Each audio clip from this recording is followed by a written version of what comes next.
Hello बच्चों, let us read this question. The question says, which among the following has lowest boiling point? हमारे options है argon, helium, neon and krypton. तो इस question का ये मतलब है कि नीचे कुछ नोबल गैसेस दिए हुए हैं। इन नोबल गैसेस के बारे में आपको बोलना है कि कौन सा नोबल गैस ऐसा है जिसका बॉइलिंग पॉइंट कम है। तो हमारा जो की कॉन्सेप्ट इस क्वेश्चन में लगेगा वो ये है कि जो बॉइलिंग पॉइंट होता है, जो बॉइलिंग पॉइंट होता है depends upon, boiling point depends upon the magnitude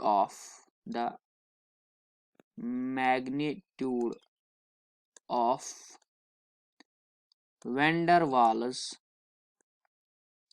Waals force. और ये बॉइलिंग पॉइंट जो होगा ये यानी कि बॉइलिंग पॉइंट वो डिपेंड किस पे करेगा, जितना वैन डर वाल्स फोर्स ज्यादा होगा। यानी boiling point is directly proportional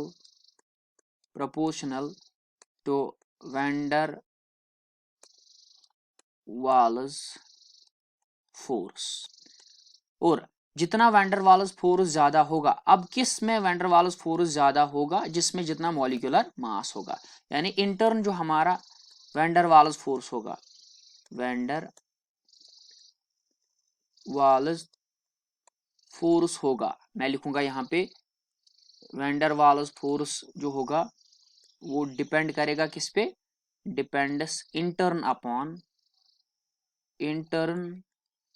upon molecular mass. ठीक।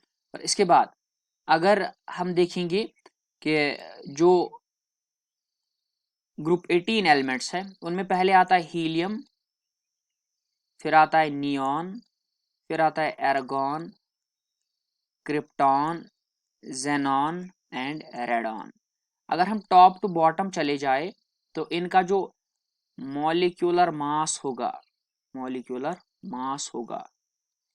वो ज्यादा होता है। Molecular mass increases.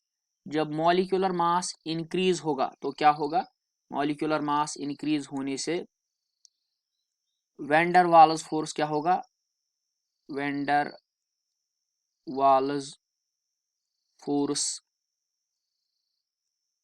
इंक्रीजेस। जब van der Waals force increase होगा तो क्या होगा, इसमें हमारा जो बॉइलिंग पॉइंट है,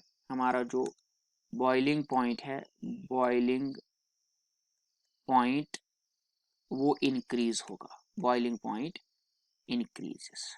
तो सबसे ज्यादा बॉइलिंग पॉइंट इसका होगा, इसके बाद इसका होगा और लास्ट में हीलियम का होगा। तो ऑप्शंस की तरफ देखते हैं।